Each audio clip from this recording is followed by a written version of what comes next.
አርቲስት ገነት ንጋቱ ዳግም የልጅ እናት ሆናለች። ሰላም እንዴት ናችሁ? ውድ ቻናላችን ተመልካቾች እንደ ሁልጊዜው ላይክ፣ ሼር፣ ሰብስክራይብ በማድረግ ቤተሰብ እንድትሆኑን በአክብሮት ጋብዘናል። ከ14 ዓመታት መለያየት በኋላ በልጆቻቸውና በዘመድ አዝማድ አማካኝነት ከ6 ወር በፊት በደማቅ ሁኔታ ዳግም ባልና ሚስት የሆኑት ተወዳጁ አርቲስት ገነት ንጋቱና ረዳት ፕሮፌሰር ሙሉጌታ ጀዋሬ በድጋሚ በልጅ መባረካቸው ተሰምቷል። አርቲስት ገነት ንጋቱ ይህንን ታላቅ ደስታዋን በኢንስታግራም ገጿ እግዚአብሔር ይመስገን በሚል ጽሑፍና ከስር ባለው ምስል አጋርታለች። ይህ አስደናቂ የጥንዶቹ የፍቅር ታሪካቸው በትዳር ቀጠል ብዙዎቹን ያስደመመና ዳግም አንድ ቤት መኖራቸው ህዝቡን ሁሉ ያስደሰተ ነው። አሁን ደግሞ በቤተሰባቸው ውስጥ አዲስ አባል ጨምረው በአዲስ ነገር እየመጡልን ነው። አርቲስት ገነት ንጋቱ እንግዲህ በ14 ዓመት ውስጥ ያየችውን ፈተና ሁላችንም የምናውቀው ነው። በተለይ ደግሞ ከረዳት ፕሮፌሰር ጋር ከተለያዩ በኋላ ሁሉንም ልጆች የማሳደግ ኃላፊነት እሷ ላይ ተጥሎ እንደመቆየቱ በርከት ያሉ ችግሮችን አሳልፋ ነበር። ታዲያ አለቀ አበቃ በተባለው ነገር ላይ ታሪክ እየሰራ ሁሌ የሚያስደምመን ፈጣሪ የእነዚህንም ህይወት ለብዙዎቹ ማስተማሪያ ይሆን ዘንድ አድርጎታል።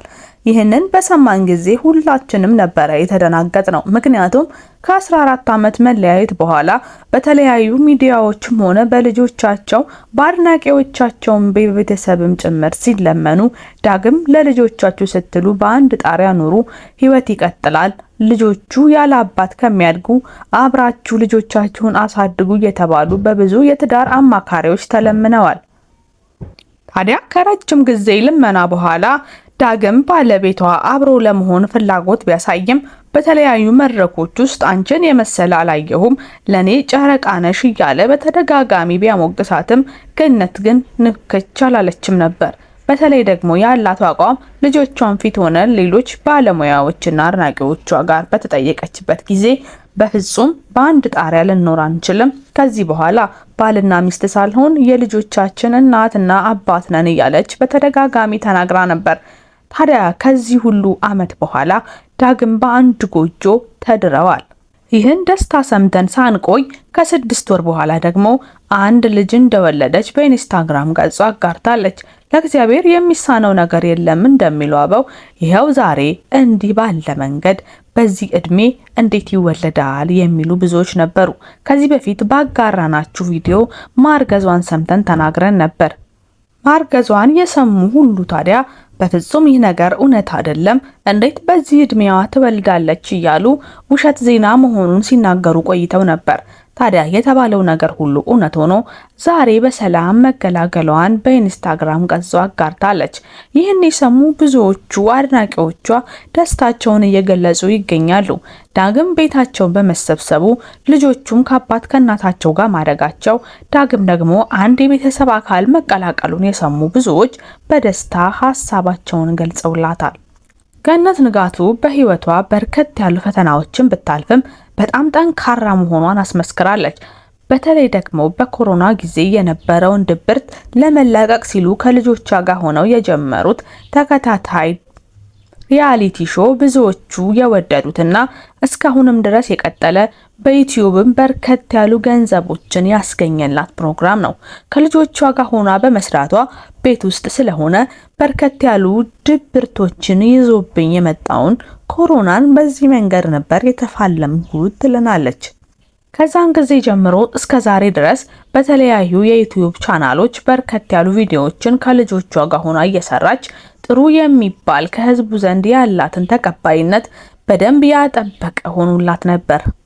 ታዲያ ልጅ ለማሳደግ ሁሉም ኃላፊነት እሷ ላይ እንደመሆኑ መበርታት ግዴታዬ ነበር የምትለው ገነት ንጋቱ ከባለቤቷ ጋር ከተለያየች በኋላ ብዙ ሰዎች እሷን ለማገዝ ፈቃደኛ ባለመሆናቸው ሁሉንም ኃላፊነት ወስጄ ሳሳድግ የነበርኩት እኔ ነኝ ትላለች። 14 ዓመታት በጣም ከባድ ናቸው። የአንድ ታዳጊ ልጅ እድሜ እንደማለት ነው። በተለይ የመጨረሻ ልጁ በጣም ትንሽ እንደመሆኑ ልጁን ጥዬ ስራ ለመስራትም ሆነ የተለያዩ ቦታዎች ላይ ያሰብኩትን እንቅስቃሴ ለማድረግ በጣም ከብዶኝ ነበር።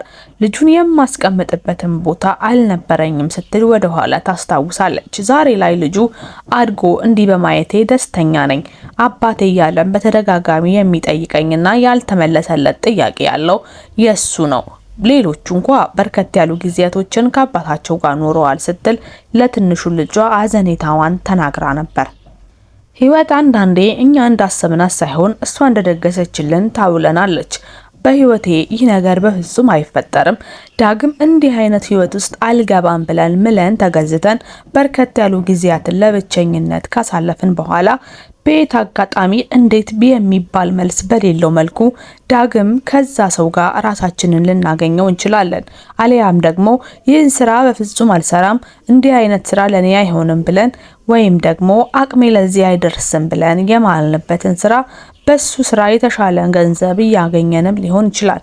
ታዲያ አንዳንዴ በህይወታችን ይሆን ያልነው ቀርቶ አይሆንም ያልነው ሲከሰት በገነት ንጋቱ ይህን ይመስላል። ልጅ ትልቅ በረከት አለው። በህይወታችን ልጆች ሲመጡ ያላሰብነው በረከት ወደ ቤታቸው ይገባል። አንዳንዴ እናቶቻችን ልጅ ማሳደጊያውን ይዞ ይመጣል ሲሉ እውነት አልናቸው። ሁል ጊዜ ብንጨነቅም ታዲያ አንዳንዴ ያልታሰቡ ነገሮች እየገጠሙ ለልጁ የሚያስፈልጉ ነገሮች ሲሟሉልን በአይናችን እናያለን። ይከብደኛል፣ ልጅ ማሳደግ ይቅርብኝ እያለን ላልወለድን ሰዎች ይህ ነገር መማሪያ ነው። አንዳንዴ በዚህ እድሜ እንኳ ተወልዶ እንዲህ ቤተሰብን ይሰበስባል። በርከት ያሉ የህይወት ፈተናዎችን ያሳለፈችው ገነት ንጋቱ ዛሬ ላይ ቤተሰቧ ተሰብስቦ በደስታ አዲስ ልጅም ተቀብላ እየኖረች በማየታችን በጣም ደስተኞች ነን። ምክንያቱም የካሳ ዘመኗ ይሆናል ብለንም ስለምናስብ ልጆቿም ዳግም ተሰብስበው ሁሉም ወደ የራሳቸው ህይወት እስከሚወጡ ድረስ ዳግም አንድ አጫዋች በቤቷ በመግባቱ ደስተኞች ነን። በፊልም ስራዎቿም ቢሆን ገነት ንጋቱ ሁልጊዜ የተዋጣላትና ጎበዝ ናት። ከድሮ ተከታታይ ድራማዎች ጀምሮ አሁን እስከሚሰሩ ፊልሞች ጭምር ሁላችንም የምንወዳት አርቲስት ናት። የምታሳየው ገጸ ባህሪ እሷ ራሷ እስክትመስለን ድረስ በርከት ያሉ ፊልሞችን ሰርታለች። ገነት ንጋቱ ለየት የሚያደርጋት ሁሉንም ልጆቿን በስነ ምግባር ማሳደጓና እስካሁን ድረስ በትምህርታቸው የተሻሉ አድርጋ ማሳደጓ ነው። ለብቻ ልጆች ሲያድጉ ለቁጥጥር በጣም አስቸጋሪ እንደሆነ ሁላችንም እናውቃለን። ከቤቱ አንድ አስቸጋሪ እንኳ አይጠፋም ነበር። ታዲያ በገነት ንጋቱ ቤተሰብ ውስጥ ሁሉም ስርዓት ያላቸውና ለቁም ነገር የበቁ፣ ንግግራቸው የተገደበ፣ አንደበታቸው የሚጣፍጥ ናቸው። ታዲያ ይህን ሁሉ ስራ የሰራችው በርከት ያሉ ጊዜያትን ተቆጣጥራ ከስራና ከቤተሰብ ከማህበራዊ ህይወት ውጭ ሆና ልጆቼን ብላ በመስራቷ ነው። ይህ ሊያስመሰግናት የሚገባ ትልቅ ነገር ነው። ታዲያ እናንተ ተመልካቾቻችን በኮሜንት ስር እየገባችሁ ገነት ንጋቱን እንኳን ደስ አለሽ መልእክታችሁን አስተላልፉላት። በዚህ እድሜ በልጅ መባረክ መታደል ነው። ዳግም ህይወትሽ ላይ ጠፍቶ የነበረው ሰላም እንዲመጣ ልጆችሽ ተሰብስበው ከአባታቸው ጋር በሰላም እንዲያሳርፉ በመፍቀድሽ ይህ ያንቺ ንጹህ ልብን የሚያሳይ ነው። በዚህ ንጹህ ልብ ውስጥ ደግሞ ፈጣሪ ዳግም ሌላን ሰላም ሰጥቶሽ ልጅሽን በመታቀፍሽ ደስታችን ወደር የለውም። እንኳን ደስ አለሽ እያላችሁ ቪዲዮውን ጨርሱት። እኛ ለዛሬ ይሄን ብለናል። ሰላም ቆዩን።